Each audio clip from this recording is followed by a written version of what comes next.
Prince of Hearts by Carmen Juliet Muñoz Girons. Once upon a time there was such a prosperous kingdom, full of riches and with a great culture. It had the largest gold, diamond, and salt mines. It had been living with these riches for a long time that began to be envy of the nearby kingdoms. At that time, King George, together with his wife, managed to conceive a son born, one they called Nicholas. After 2 years, his second son arrived, whom they called Arthur, and these princes were young and his father very old, in addition to his kingdom being threatened by his neighbors who wanted to steal their wealth. Seeing this, the king decided that it was time to buy weapons and provisions for a possible war. Among his council, after much debate, they concluded that there were two islands, one to the north and the other to the south.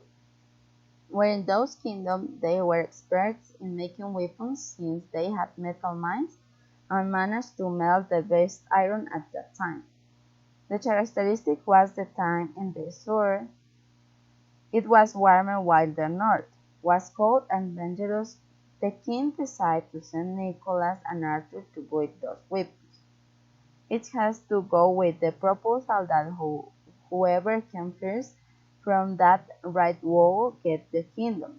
Arthur randomly headed north and Nicholas south.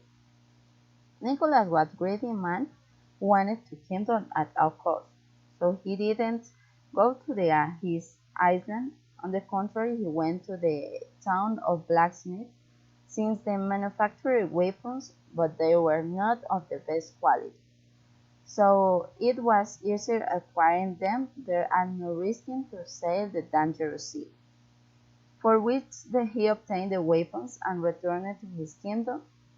The king, upon seeing this feat, crowned him king in the right early that planet and with his entire army.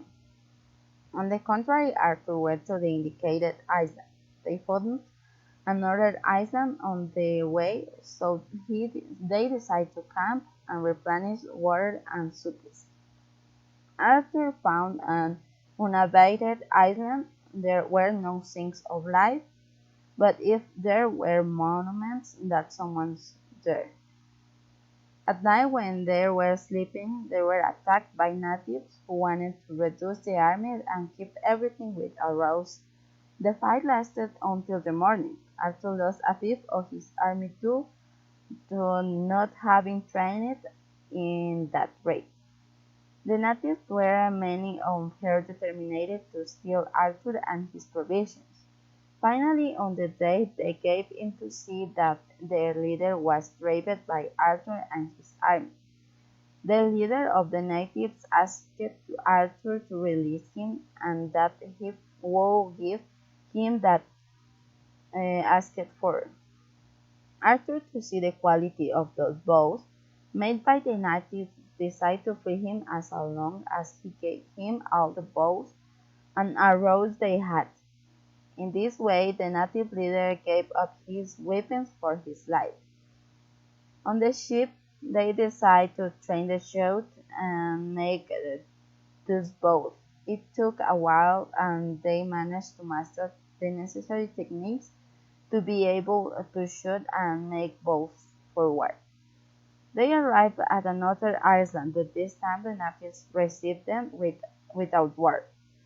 They had managed to obtain the formula to make bombs. Arthur, seeing the power of his liquid, decided to borrow it from the natives who were already very old. They decided to give him the formula with one condition, that they liberate their people and rescue the Jews from the bandits who constantly robbed them to enslave them. Arthur accepted and decided to fight against those bandits. He found a disadvantage in that they didn't know the bows and arrows yet, so they felt easy, and managed to free the slaves. The elders of the island gave Arthur the formula to be able to make highly powerful bombs. Arthur managed to reach the island after so many inconveniences on the way. The blacksmiths of the island were not working since the mountains from where they brought coal and steel were inhabited by trolls, a kind of giants who didn't damage any weapon. Since they had stone armor and had stolen their crops and no longer had men to fight, they decided to make the weapons if he helped them beat trolls. Arthur decided to carry out an offensive with his army. They came to the mountains where the horde of trolls was in the first fight. Arthur lost half of his army. Since the opponents were very strong, they finally decided to use the bombs that the natives that taught them. In this way they managed to defeat the trolls already that they were afraid of fire. The king of the island and his blacksmith made the weapons that Arthur requested. Meanwhile, the kingdom George and Nicholas received an attack from the army of a neighboring kingdom. They tried to defend themselves, but the weapons they possessed were of poor quality. Little by little, they were defeated by their enemies. Prince Nicholas told his father that there was no he had gone to the island as ordered, but had bought the weapons from a nearby town. The king, disappointed and unable to defend himself due to the lack of weapons.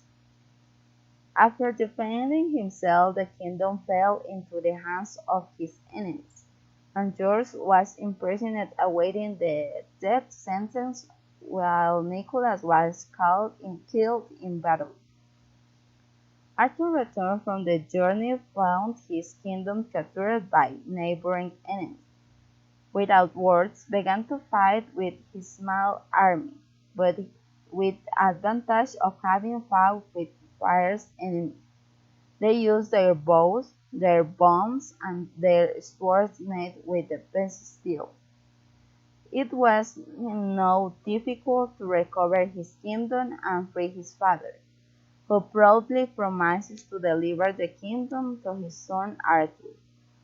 Thus the difficult path made Arthur a warrior and wiser, while the easy path led Nicholas to reach to his objective, without sacrificing anything.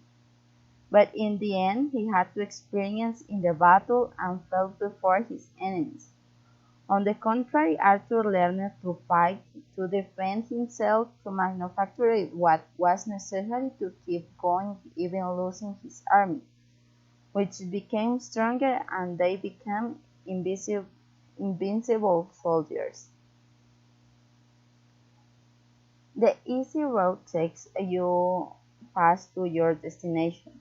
The long road takes you where you want to go. We must strive, fight hard for our dreams, and always be honest, able to overcome obstacles to success. The end.